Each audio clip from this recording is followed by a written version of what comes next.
সন্ত্রাসী ও তাদের পৃষ্ঠপোষকদের একইভাবে বিবেচনা করবে ভারত, আর সন্ত্রাস মোকাবেলায় অবস্থান হবে কঠোর। পাকিস্তানকে উদ্দেশ্য করে এমনই এক হুঁশিয়ারি বার্তা দিয়েছেন ভারতের সেনাপ্রধান জেনারেল উপেন্দ্র দ্বিবেদী। একই সঙ্গে তিনি সতর্ক করে বলেন, সন্ত্রাসে মদদ অব্যাহত থাকলে তা পাকিস্তানের জন্য বড় চ্যালেঞ্জ হবে। 17 নভেম্বর এক মতবিনিময় অনুষ্ঠানে জেনারেল উপেন্দ্র দ্বিবেদী বলেন, পাকিস্তান সীমান্ত থেকে সন্ত্রাসী তৎপরতা অব্যাহত থাকলে ভারত কঠোর অবস্থান নেবে।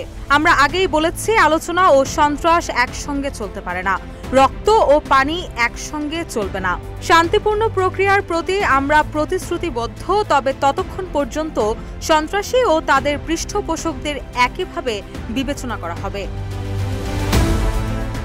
অপারেশন সিন্দুরকে 88 ঘন্টার ট্রেলার হিসেবে অভিহিত করে ভারতীয় সেনাপ্রধান বলেন, যদি এমন পরিস্থিতি তৈরি হয় তাহলে সশস্ত্র বাহিনী পাকিস্তানকে প্রতিবেশী দেশের সাথে কিভাবে দায়িত্বশীল আচরণ করতে হয় তা শেখাতে প্রস্তুত। তিনি বলেন, ভারত উন্নয়ন ও অগ্রগতির দিকে মনোযোগী।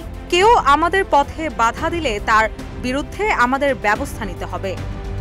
এখন যে কোনো ব্র্যান্ডের পুরাতন এসি বদলে নতুন ওয়ালটন এসিতে উপভোগ করুন 25% ছাড়।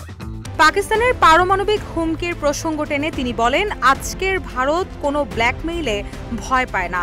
তার দাবি, সন্ত্রাস মোকাবেলায় ভারতের নিউ নরমাল এখন পাকিস্তানের জন্য বড় চ্যালেঞ্জ হয়ে দাঁড়িয়েছে।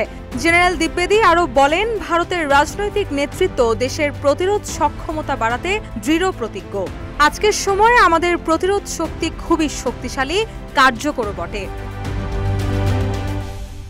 এ সময় তিনি জম্মু ও কাশ্মীরের পরিস্থিতি নিয়েও মন্তব্য করেন। তার দাবি, 2019 সালে 370 অনুচ্ছেদ বাতিলের পর সেখানে রাজনৈতিক স্পষ্টতা এসেছে এবং সন্ত্রাসবাদ অনেক কমেছে। মণিপুরের উন্নতিশীল পরিস্থিতির কথা উল্লেখ করে তিনি ইঙ্গিত দেন, প্রেসিডেন্ট দ্রৌপদী মুর্মুও সেখানে সফরের বিষয়ে বিবেচনা করতে পারেন। রুশা সুর, নিউজ ডেস্ক, ইত্তেফাক।